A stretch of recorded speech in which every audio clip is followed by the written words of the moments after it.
everyone, my name is Jenna, but you guys can call me Jen, and welcome back to my channel. Welcome to a tier ranking video, my very first tier ranking video I have ever done. I'm very excited about this. Today we're going to be talking about all the fantasy books I have so far read in 2022, specifically the adult fantasy books. I think there's like one book on here that might be considered YA in some instances, but I've considered it adult fantasy, and we'll talk about it when I get there. And there's also one book thumbnail that's going to represent an entire series in this. So, according to the amount of files that I have uploaded into this tiermaker.com, I have read 38 fantasy books this year. Adult fantasy specifically, so that does not include any in the YA or the middle grade that I've also read. But I wanted to pare it down a little bit because I have read over 70 books this year so far, and so I don't want to be sitting here forever ranking books for you guys. And I think it's more fun to specifically talk about the fantasy books that I've read so far this year. Anyways, we're just gonna dive in. First one on this list, my guys, is the Ballad of Perilous Graves. So, the Ballad of Perilous Graves is a really voicey book that I ended up giving, I think, like 3.5 stars, but I really enjoyed the reading experience, and I think that's what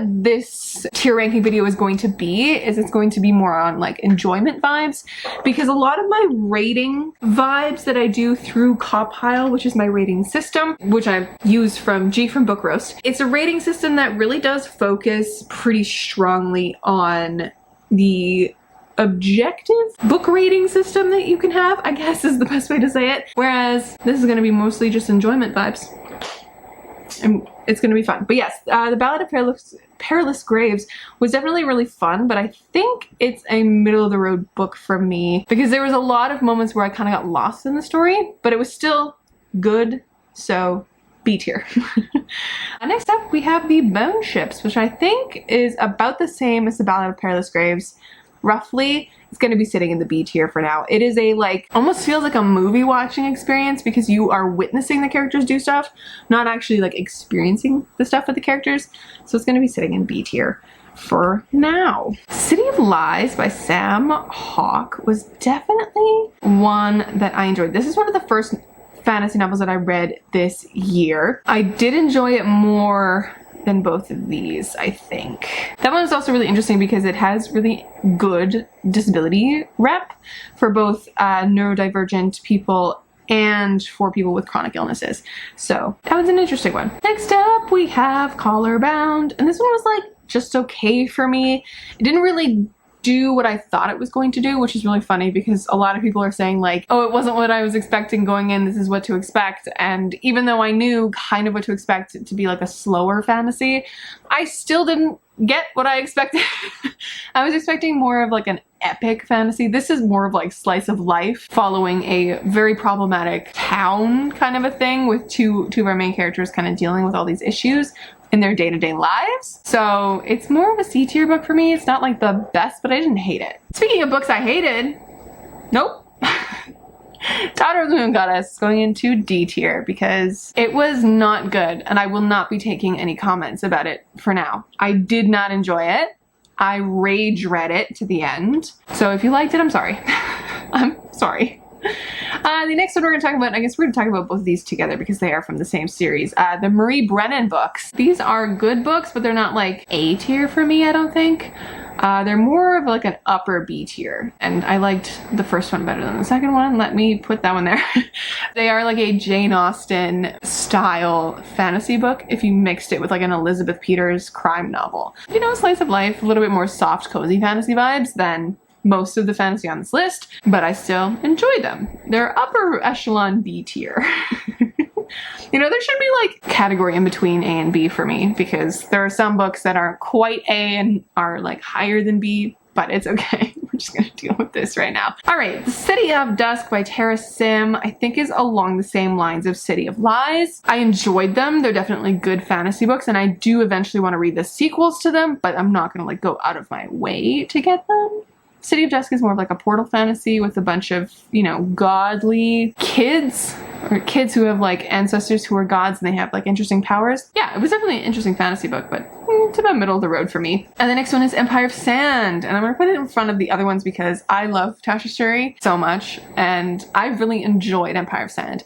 I didn't have very like high expectations going in because I knew it was her debut, and usually debut authors, once I've read a book of theirs that's like a couple books in and it blows me out of the water, I know that their debut is not going to do quite as well as that one, which for me that was The Jasmine Throne. But Empire of Sand really surprised me. I think Tasha Suri has such an incredible way of making relationships and crafting characters and their relationships with each other, so definitely a B tier book for me. An upper echelon B tier book, I should say. The next one is Ghost of the Sherwood, which was, I didn't hate it, but I also didn't like it all that much, so I think it's gonna go in D tier just because it's so forgettable. It's 100 pages and it feels like it could be a really fun movie, maybe. Like there's enough content for like 2 hours of a movie, not even like a 1 hour 30-minute movie, or like a fun like kids special movie if you made it a little bit more kid friendly, because it's like a Robin Hood retelling. Forgettable, so it's more of a D tier.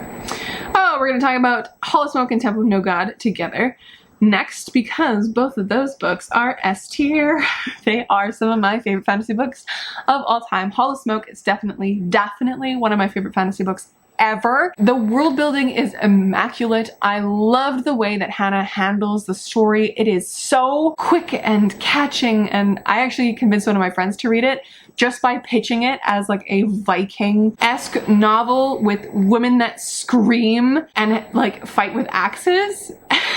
And my friend ended up reading it, like my friend took the book home and ended up reading it within like 3 days and fell in love with it as well. And it's one of my favorite fantasy books of all time, so that's why it's S tier for me. Next up we got Harrow the Ninth. I've included it on this list because I know it's more sci-fi than fantasy, but Gideon and Harrow can be considered fantasy books because they are like a genre blending fantasy sci-fi situation. For me, Gideon is S tier.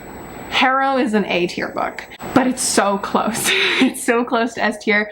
I think Gideon the Ninth, just like the character Gideon, is so much better than Harrow for me, so I just absolutely love Gideon the Ninth. Oh my god, that's an S tier book for me, but Harrow the Ninth is very, very close, which is why it's sitting there. Alright, so the next one is the Helm of Midnight, which I think is an A tier book for me because it was just so interesting. It's a horror fantasy, which I don't think I've ever read in my life, but I loved the genre combination because fantasy, because it is in its nature something that is out of this world and otherworldly in a way, and a lot of things can be paranormal or whatever, but in its essence, fantasy in its darkest moments is terrifying. So I think the addition of horror and leaning into the horror of like serial killers and death and murdering and like trying to solve a case at the same time as it being in a fantasy world is so neat. And so the Helm of Midnight definitely did that for me, and I'm really excited to see that it's like a series, and I'm excited to see what happens next in the series after the ending of the first book, because that was wild. Next up we have Jade Legacy by Fonda Lee, which, where do I put this one? I'm one of the only people who, like, I like the Greenbone Saga, but it's not my favorite. Did I like it more than City of Lies? I think I liked it slightly more than City of Lies, but it's still like a mid-tier book for me. Jade City, the very first one, that would be an A-tier book for me. That one was fantastic, but for me the trilogy just kind of went downhill after that, which I know I'm an odd person out. Most people say that the trilogy just goes up and up and up from there, but I think it's just because that over the 3 books, the first one follows the shortest timeline, so we get to sit with the characters more and get to know them more, whereas like book 2 and book 3 jump years in between little mini arcs, and I think that that is detrimental to the character arcs that we would want, so it feels more distanced and it doesn't really work for me very well. It has to be a very special kind of epic fantasy for it to work for me. Epic in the sense of literally spanning many, many years. So Jade Legacy is a B tier book for me. Not my favorite, but you know. Juniper and Thorn. I think this one is a C tier book for me because I didn't like it. I didn't like this book, but I still gave it 4 stars because it's a very good book. It is exceptionally well done, and it handles all these really, really dark and terrible things really, really well, but it's not a fun experience to read. It is terrible to read, in fact, in some instances. C tier book in vibes for me because it just wasn't enjoyable to read. Still a good book though.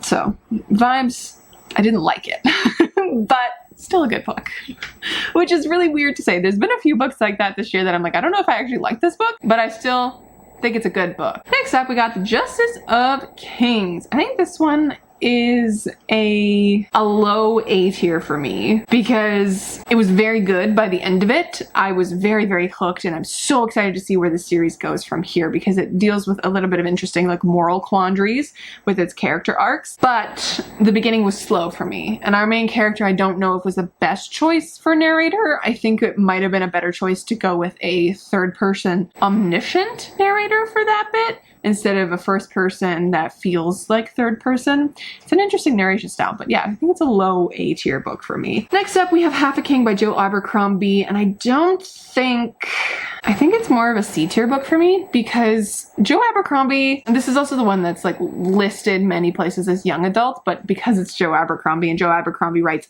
adult fantasy, I've included it on this list because I don't know if it's YA or not.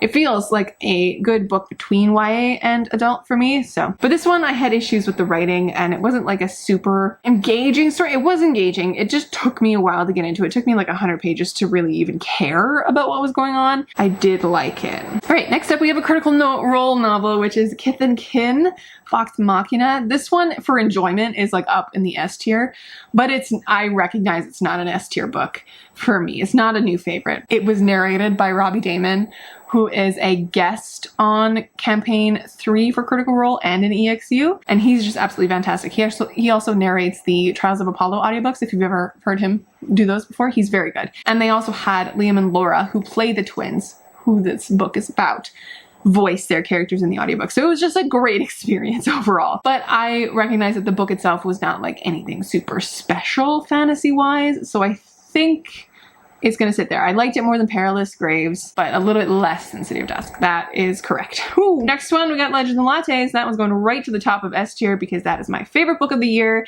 and it is just perfection. Fantasy perfection. Cozy fantasy amazingness. Okay, the next one, The Library of the Dead by Tilakuchu. This one is a interesting one because it's a reread for me. I wanted to read it again because I couldn't remember a single thing from it. When I wanted to dive into book 2, I was like, I don't remember a thing from what happens in book 1, so I need to reread this one. And it is an entertaining book, but I have issues with, did I like it more than the Bone Ships? I have issues with the story itself. The plot of it was a little bit weird and slow in places, but it was still very engaging, and the voice of it is so neat. Our main character is Scottish, and it just leans into those Scottishisms so well. The audiobook is also really good because they actually have a Scottish narrator doing it, and she's so good at the quips and the intricacies of the phrases in that book. But yes, I think I liked it more than the Bone Ship, so it's more of a B tier for me. Up next we have Malice, which I think I'm going to put up there in front of The Justice of Kings because Malice is just, it's so good. It is like, if you want a high fantasy book, it does everything you want it to. It tickles that itch. It's delicious.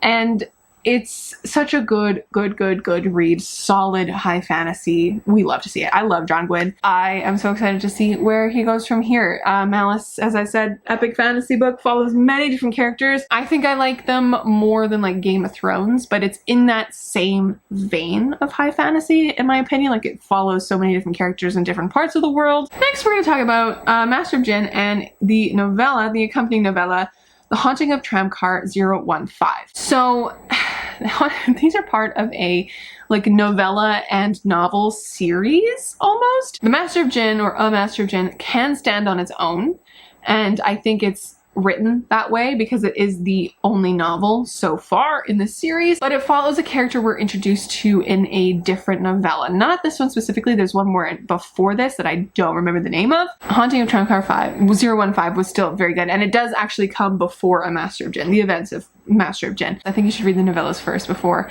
you read A Master of Jin. You don't have to, but it just adds to your reading experience. I ended up reading Haunting of Tramcar 015 after I read A Master of Jin, and it was fine that way too. but I think this one is a B tier book for me because it was very good, but it was like the plot itself was a little bit predictable by the end. It was a little bit like cyclical and it had an interesting way of doing it. It was still very well done, but it's a high B tier book for me.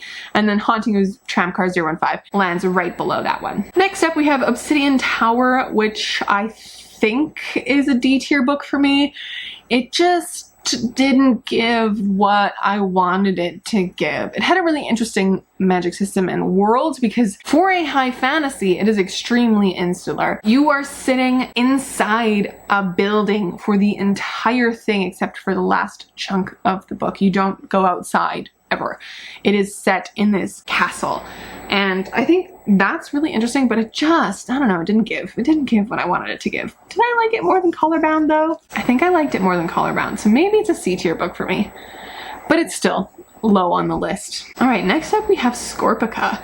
Now Scorpica I liked more than those books, but less than Harrow. Scorpica has the ability to be an S tier fantasy series for me if this series continues going down the track it's going. Like, I am so excited for the next book to come out. I will be pre-ordering it immediately once it's released or once it's announced. It is so good. It's like an epic fantasy series, and it's the kind of epic fantasy series, or book I should say, not series, that does epic well, where it does follow a bunch of years over a period of time, and it follows different women over these periods of time, but it does it in a way that we don't lose the thread of what's happening throughout each of these arcs, you know? And it doesn't feel episodic like Jade Legacy does for me. So that's why Scorpica is an A tier book for me. It's just fantastic. Next one is Shadow Black by Sebastian de Castel. This is a sequel to Spellslinger, and this is another one that's listed as YA, but I think it's adult fantasy. I don't know, it just doesn't feel like YA to me. And I really couldn't tell you why, but that's why I've included it on this list, much like Half a King. This one was fine. I liked Spellslinger more than this one, so I think it's gonna be at the bottom of B tier because it was just okay. As a sequel, pretty standard, but I think that entire series of books is a pretty B tier series for me so far. I have only read the first two books, but they are so fast to read that I probably will continue with them if I'm ever in the mood for them. They're just kind of like B tier, fun fantasy, super fast reads, have really interesting magic systems and interesting creatures. So like, what else do you want from a fantasy world, right? Next up we have Boneshard Daughter, which I think is a C tier book for me because I didn't love it. There was one character in this who wasn't even the main character who carried the entire story on his back. I love him and his little like a creature sidekick, but everything else really fell flat for me. I don't know if I will continue with that series. I might just like picking up from the library do so if I'm ever intrigued to see like how second and third book go. For now, that one's like a C tier, a bottom of my list, not that great of a book. Next up we have Stardust by Neil Gaiman, another one that I'm not sure about age category, so I just included it here anyways because it deals with some really interesting stuff and interesting themes throughout it, but it feels like a combination of The Princess Bride meets like the Chronicles of Narnia. So I'm gonna put it at the top of C tier because it was enjoyable for sure, but it's lacking so much depth by the end of it. Like the beginning was really well thought out and everything, but it just needed like 100 more pages to give us more character growth. Because by the end, the characters were making choices that just didn't make any sense to the characters and felt more cinematic in a way, in the way that The Princess Bride does. I have yet to actually watch the movie for Stardust, but I do want to. I feel like I'm gonna enjoy the movie more than I enjoyed the book, which is the case for The Princess Bride. Next up, we got The Stardust Thief, and The Stardust Thief is going up with, oh, did I like it more than Scorpica though? I think I did. Ever so slightly more than Scorpica, because I don't know what it is, this book just did it for me, and I think it requires a reread because it might actually be a 5-star. I gave it 4.5 stars just because it's like, you know, the first of a series, and I'm really intrigued to see how this series goes from here. But yeah, we're gonna sit The Stardust Thief in the A tier because it's very good. I really enjoyed it. All right, the next one is Son of the Storm by Suey, Davies, Okanboa. And this one I didn't really like that much. Did I like it more than Half a King? No.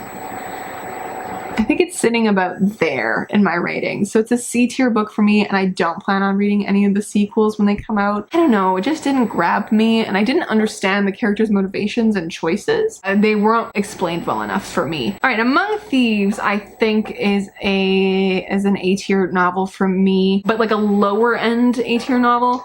It is like Six of Crows, and I think it's done better than Six of Crows because it is snappier and the plot gets to where you want it to go much quicker. And instead of being like Six of Crows where it's like a band of thieves or a band of criminals who become like family with each other, each one of the characters in Among Thieves have their own means to an end, and that just makes it more interesting and grittier, and it's just, I don't know, it just did something for me that Six of Crows didn't do for me.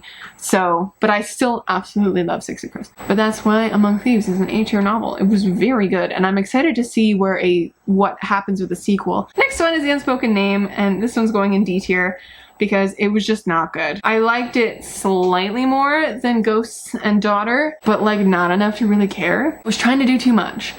It was trying to do too much, and it didn't do anything well at all. Next up we have Witchmark, which is a representative for its entire series for me.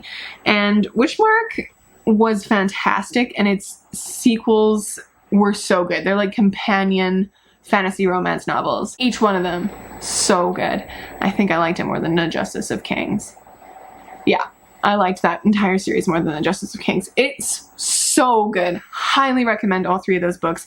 Each one of the books follows a different narrator, but it still continues the same storyline. Like, it literally picks up the day after the first book is done. Soulstar picks up that one, and then like Storm Song, or whichever order they go in, they pick up right after the previous book. They just keep following different main characters, which is so fun, and I really enjoyed that. Seal Polk just knows how to write a damn good book. And then the most recent fantasy that I just finished is For the Wolf by Hannah Witton, and alongside many of the other retellings that I have read, this one was okay. The ending did save it for me though, so I think I enjoyed it more than Shadow Black, but not very much more than that. It was good, and good enough that I do want to read the sequel for it because the ending was interesting enough for me that I think I want to see what the author does with the second one, because I've heard a lot of people say the second one's better than the first one. We shall see when I end up reading that one. But anyways, my guys, those are all of the adult fantasy books that I've read so far in 2022. Do you agree with my rankings?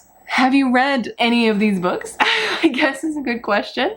Or have I convinced you to read some of the ones that I've included in my A tier or S tier now that I've talked about them so much and extensively? Anyways, my lovely friends, thank you so much for hanging out with me for this random little video. But from here on out, I will see you in another video very, very soon. Stay kind and keep on reading.